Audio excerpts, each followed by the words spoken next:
Go ahead, guys. Kyle, on the two-point play, was it strictly called for Taylor, or were there other options to that?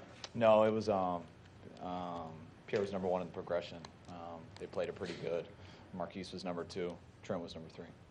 You had to call a timeout before that and before the play before that. We're just a matter of getting a play in. What was going on there? No, the last one, Brian slowed down with the clock. We ended up getting up there late. Pierre receiver came out on the wrong side, so I wanted to make sure to get him right. It was too big of a call. Didn't trust that they were on the same page, so I called a timeout. Offensive pass interference call, critical one in the game. Did you see it? Did you watch it? No, I didn't see it. They didn't show it up on the screen, so I never saw it. After Brian's interception to start the game, you had an exchange with him on the sideline. What was your message to him at that point in the game? I just told him to start over. It was the first play of the game. We were hoping to get him a completion early, get one to Marquise there. The corner made a great play, jumped it, made a good play on it, and we had to go back to work. We didn't change anything, went right on with the script, but it was a tough way to start out, but I thought he did a good job leading us down on a score and making a play to get us in the end zone on the next drive.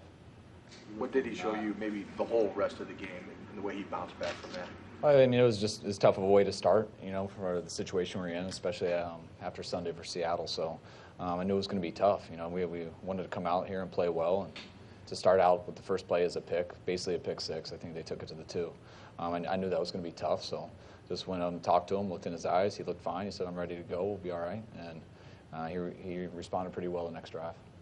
Seattle game had an effect on this game. Did you see your guys sluggish or not quite ready to begin the game? I don't know. I mean, you never know what the reasons are.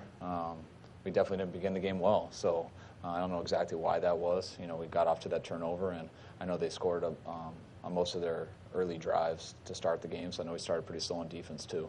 But the guys kept fighting, and I was proud of the guys in the locker room. I thought they battled to the end, but definitely didn't get the result we wanted. A whole lot of big plays, a lot of clutch plays after not getting enough offense the first couple of weeks. What was the difference in this game? We had more opportunities, had some better looks. Guys made some big plays. It's a matter of time. We went against a couple of tough defenses the first 2 weeks, and this was a challenge too. They got a lot of good players over there, and they made plays also. But our guys responded. I think our guys felt pretty strongly that we didn't play to our capability the first couple weeks, and by no means did we today either, but I thought we did improve, at least from on the offensive side of the ball. There was a sequence in the first half when you were inside the 5, gave the ball to Carlos 3 straight times. You guys didn't make it. How much did that influence later sequences when you seemed to mix it up a little bit more with the everything influences everything throughout the game. Each play matters, how they play stuff. We lost our fullback in the second half, which changes some stuff up to the type of runs you can run. When you get into the red zone, especially inside the 5-yard line, there's lots of fronts and coverages people can play and send all-out blitzes and stuff. And if you don't have a fullback, then you're going to be outnumbered. Or if you don't use your quarterback as a runner, you're going to be outnumbered. So they put you in a bind in some spots where they got to force you to pass, and you still aren't going to do it every time, but you got to mix it up based off some of the looks you're getting. There was a moment there, end of the first quarter, into the second, where Beathard really looked like he was warming up, and you did talk to Hoyer. Was there any thought of making a change there? There was never a thought of making a change. I didn't even see that Beathard warmed up. I'm sure he did, because after that personal foul, Brian was on the ground for a little bit. We didn't know if he was all right when he was laying there, and you know how much time. I don't know. I'm sure Rich told our backup to warm up, so I'm sure that's what happened. But Brian popped back and was able to finish the game. Sense of the seriousness of Juszczyk's injury? I'm sorry, what did you say? The seriousness of Juszczyk's injury? I think it was a concussion, so I'm not sure. I know they told me that he was out, so I don't get much information on it. I just know that it was a concussion, and I'll find out when I go back in. I'm sure it'll be in the protocol. Do you think playing these games on Thursday after a short preparation, do you think that leads, or is it just kind of a coincidence today that there are so many? I don't know. I mean, I'm sure if we keep doing this for 20 more years, we can have the right stats that could show that. But, I mean, I don't know what the reasons are. We lost a lot of guys there in the second half, but it's a physical game, so it happens on Sundays also. So I can't tell you why that is. So close to a miraculous fourth quarter comeback. What do you tell the guys after this game? I was proud of the guys, how they fought. You know, we just need to get better. So, you know, we got 10 days to our next game.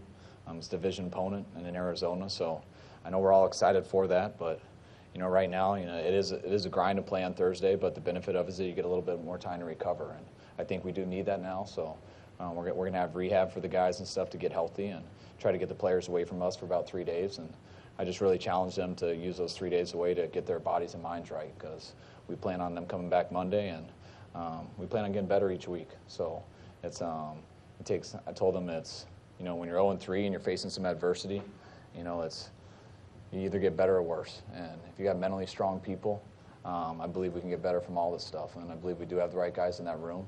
And I don't really care about the record right now in terms of, I care about how guys are responding to it. And I want these guys to come back Monday ready to go and ready to fight to get our first win. What do you think the issue was on defense? You seem to have a tough time generating pass rush.